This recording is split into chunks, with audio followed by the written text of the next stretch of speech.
गीतों के बोल बड़े अनमोल, सुनो इनकी कहानी, जानो इनका मोल। गीतों के बोल बड़े अनमोल, गागर में भरा है सागर, किया गीतों में अध्यात्म उजागर। गीतों के बोल बड़े अनमोल। प्रणाम और स्वागत है आप सबका विश्व शांति दर्शन चैनल के मंच पर। चैनल के जनक हैं, चैनल के अधीष्ट हैं MIT एजुकेशनल ग्रुप पुणे के संस्थापक, विश्व शांति के उपासक, विश्वधर्मी प्रोफेसर डॉक्टर विश्वनाथ दा कराड़। चैनल का उद्देश्य समाज को सशक्त, सबल और सहिष्णु बनाना है। आप देख रहे हैं गीतों के बोल बड़े अनमोल।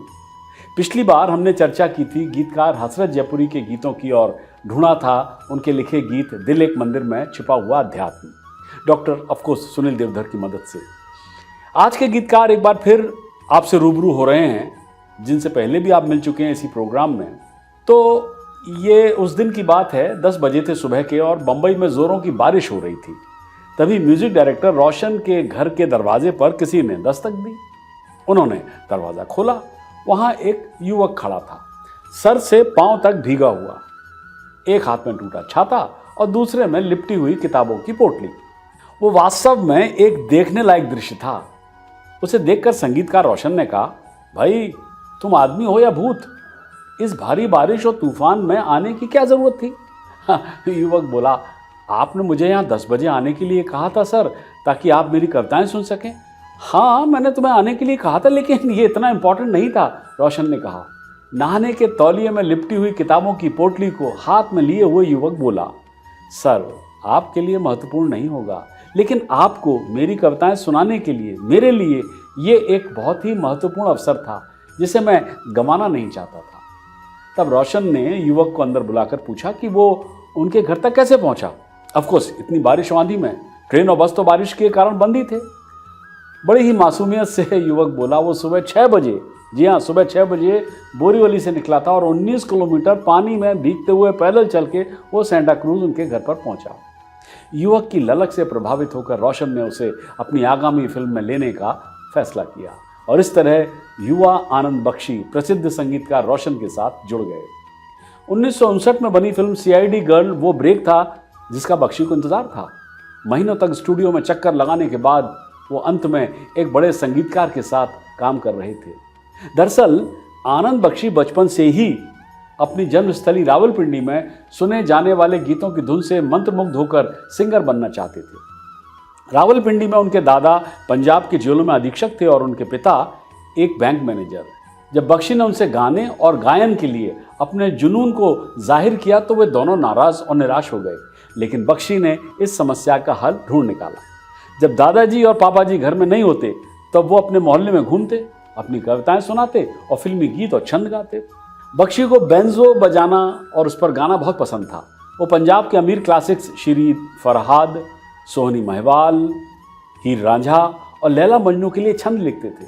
उनके मन और हृदय को अजान, ग्रंथ साहिब और रामायण के संगीतमय स्वरों ने पोषित किया था, फीड किया था, जो उनके घर के पास के प्रार्थना स्थलों से गूंजते थे।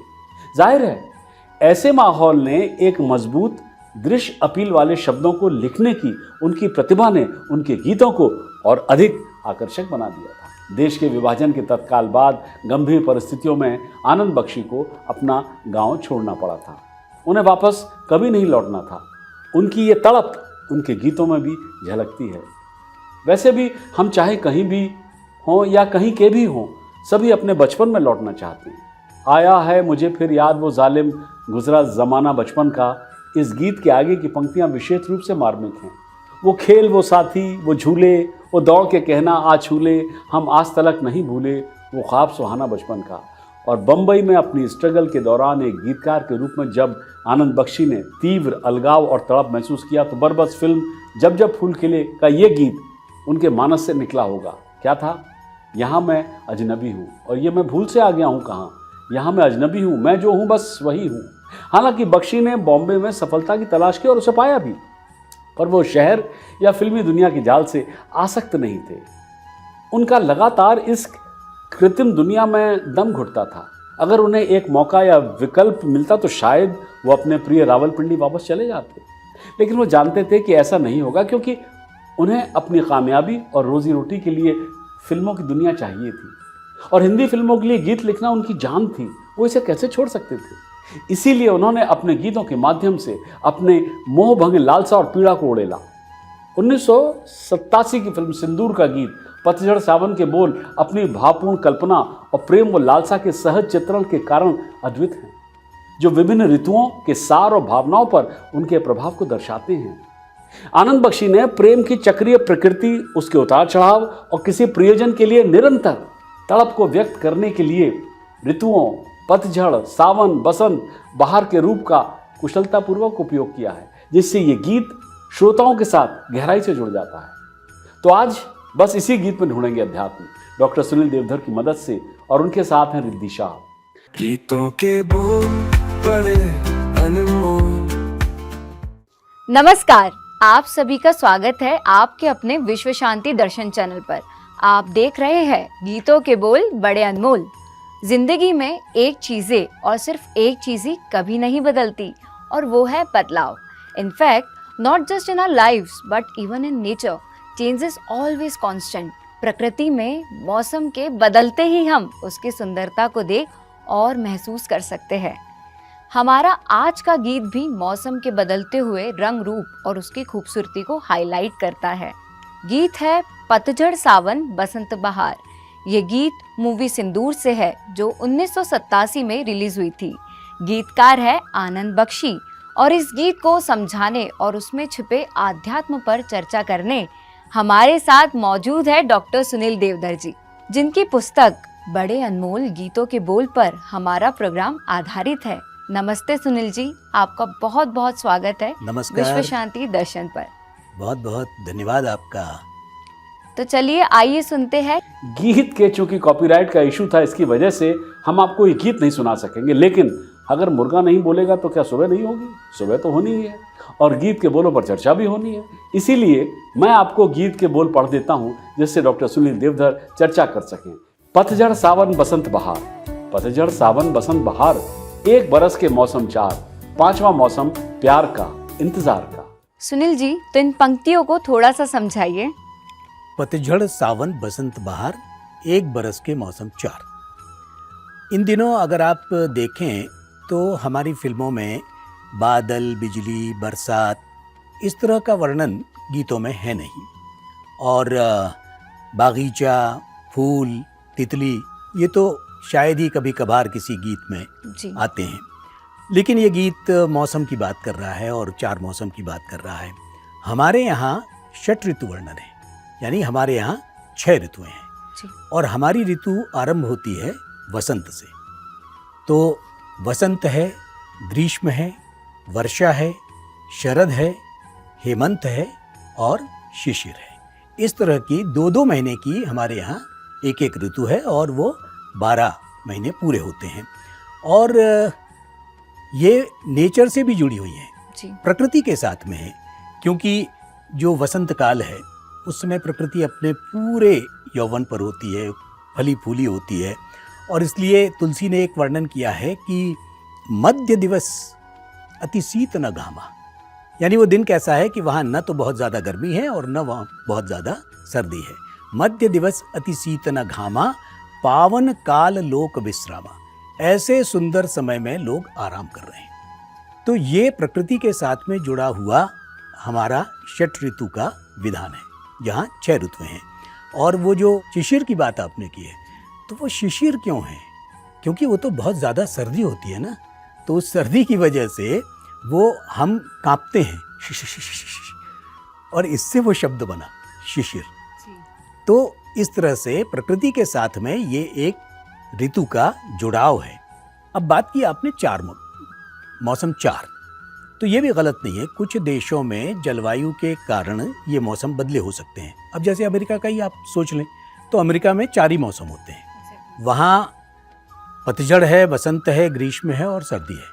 और ये मौसम शुरू होते हैं वहाँ मार्च से जून, जून से सितंबर, सितंबर से दिसंबर और दिसंबर से फिर मार्च। इस तरह से 4 मौसम। और उसकी वजह यह है कि अमेरिका का जलवायु क्षेत्र, यानी ये 4 मौसम भी अलग अलग जगह 4 हो सकते हैं। और चूंकि 50 राज्य हैं और इतना बड़ा है, बहरहाल गीत पर आते हैं।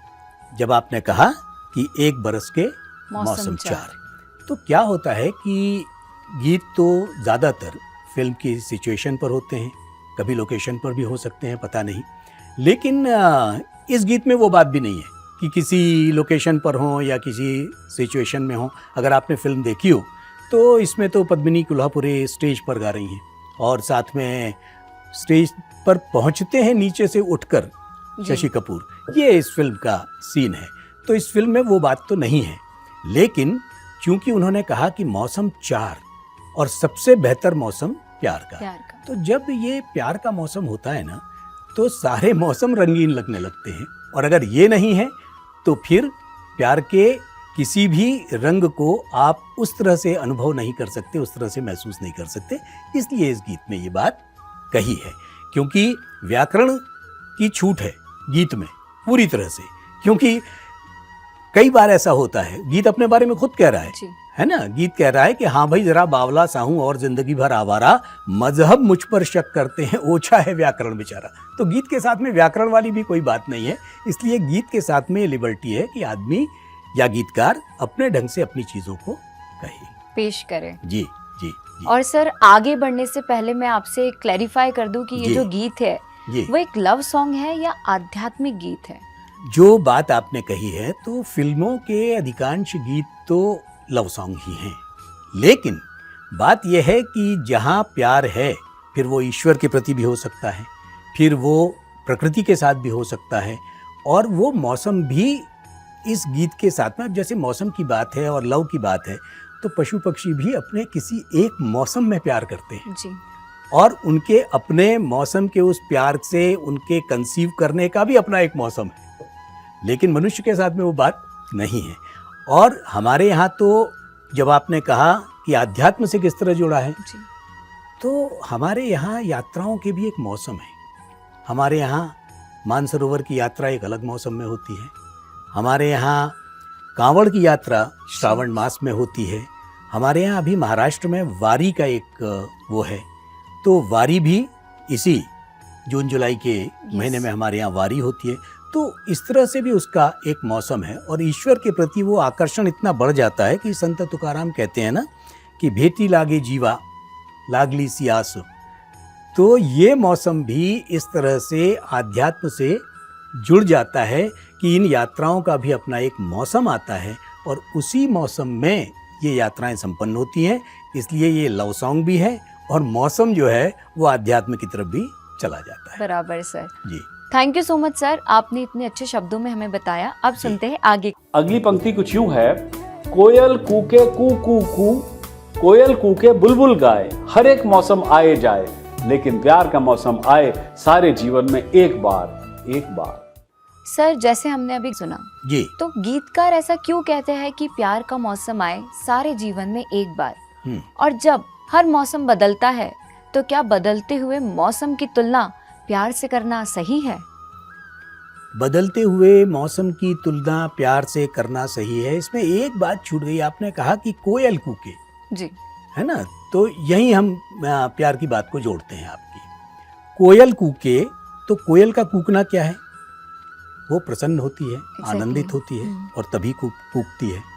और कोयल का और कौवे का रंग दोनों का एक सा है, लेकिन उसकी पहचान कैसे होती है?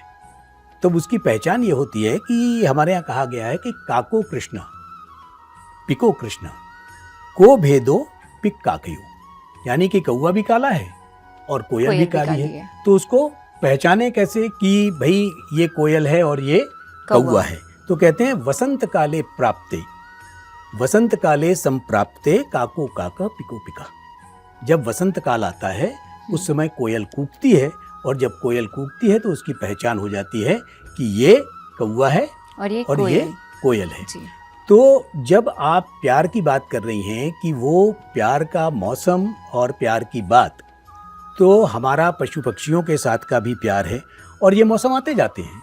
और ये चूंकि मौसम आते जाते हैं और उसके अनुसार ही प्रकृति के सारे कार्य और व्यवहार चलते हैं।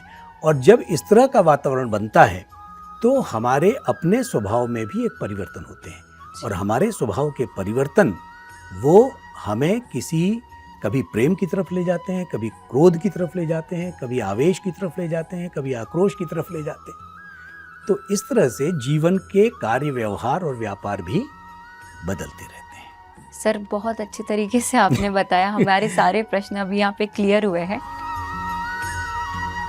Welcome back. उम्मीद है गीतों के बोल का आज का ये एपिसोड आपको पसंद आया होगा। बचे हुए गीत में ढूंढेंगे अध्यात्म अगली बार, और गीतकार आनंद बख्शी के लिखे गीतों के विषय में और अधिक जानकारी भी दूंगा। अब आपसे इजाजत लेना चाहूंगा। सब्सक्राइब कीजिए, साझा कीजिए और जुड़े रहिए विश्व शांति दर्शन के साथ। बड़े अनमोल, सुनो इनकी कहानी जन्म का मोल, हमारे साथ के चलते जैसे साया है, गीतों में छुपा जीवन यही सच्चा काया है।